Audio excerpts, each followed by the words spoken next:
In 1933, the Amateur Softball Association was born, creating an official set of rules and a leadership organization that still runs to this day. Now in the year 2020, USA Competitive Travel Softball has 120,000 registered teams. That's over 2 million girls nationally playing for competitive organizations. One of those teams is the 18 and under height Fastpitch based in Northern California. Travel softball basically is a step before rec. Kind of fills the void between doing it for fun and pushing the development pace to get ready for those who have interest in playing at the next level, which would be at college. Majority of the girls out on the field have been playing as young as 5 years old, and they all have one goal in mind. I definitely want to play college softball. Go to college and play, for sure. I want to play college softball. I want to play college softball. I want to play college softball. Playing all year round through the heat and the cold, these girls prepare to play through all conditions and practice multiple times a week throughout the year. Competitive softball is a sport that never sleeps, until it was forced to.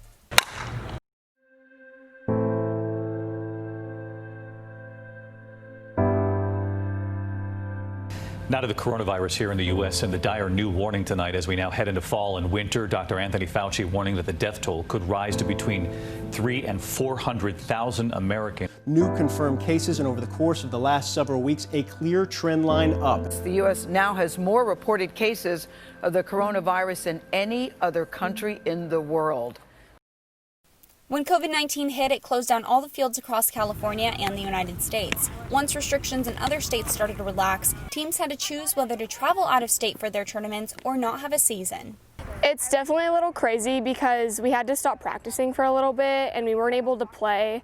And then we started getting into some friendlies on the weekends, but then you have to wear masks when you're on the field. You have to take all these safety precautions, which is definitely a little weird. It's like we haven't been able to travel like in California, so normally we'd go to like down south or we'd go travel like to the beaches when we play, but none of that has been open, so we've been going to different states. We're going to like Texas and Arizona, and we've never been there before.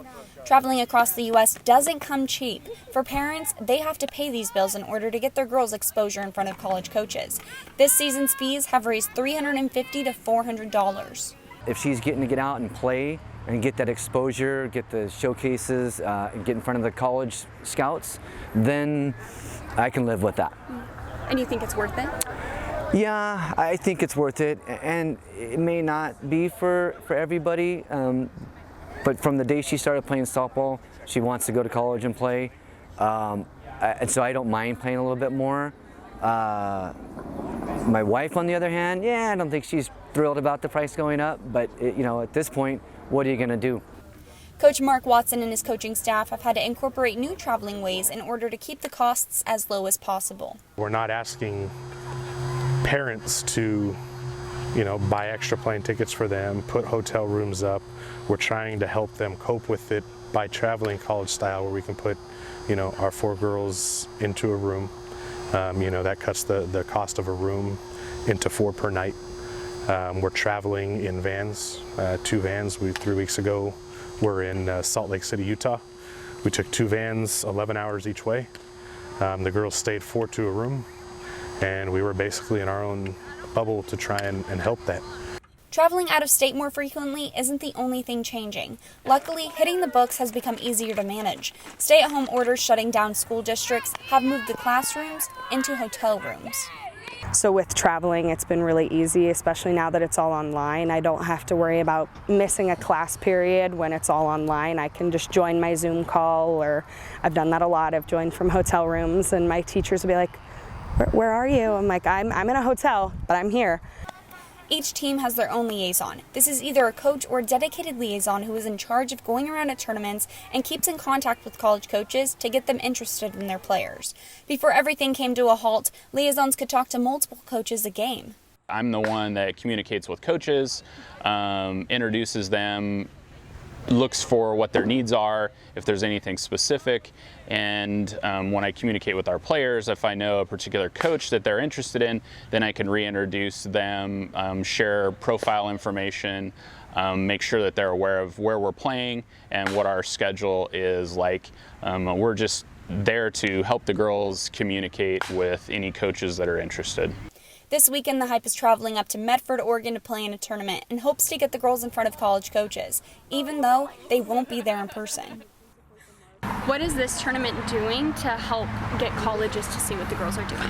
So they've contracted a company who is actually going to live stream for the 6 fields they're playing the games on. Unfortunately, they couldn't get all 6, which would have been ideal. But the fact that they're putting it together where they can live stream the action on 4 fields, and they're making sure and rotating each team that plays the event will have at least 1 to 2 games on the fields with the streaming. Oh, it's a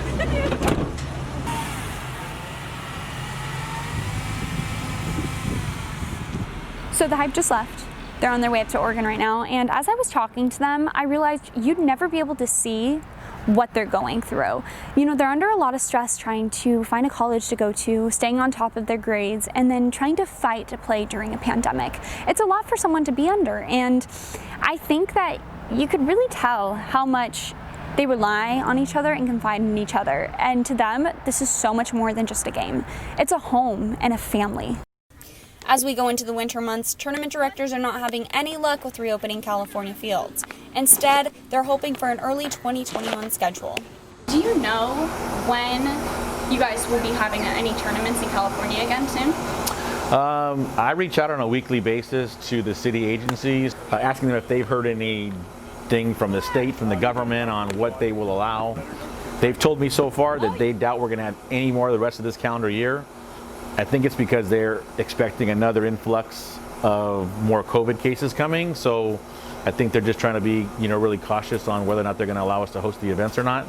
I'm hoping we can start again in the spring, but my hands are tied. I have to really wait for them to tell me when I can do it. In the meantime, the girls are going to keep their spirits up and hope that one day soon they'll be able to play a game in their home state. Above everything, they're thankful to be able to play the sport they love as a family. So I kind of rely on softball for like an outlet, like if my day is bad or like if I need to go out and hit a ball or throw with someone, like my interaction with my teammates, I kind of rely on like this sport to like explore myself in a way. The relationship between everyone is really what gets you through it, through the highs and the lows. You always have your teammates no matter what the cause or whatever's happening. And even though it's a game, it becomes a lifestyle and it's what you wake up for every day and it's what you do after when you're in your dreams and your dreams playing softball and all that. Hype on 3, 1, 2, 3, hype! That one was sick. You guys?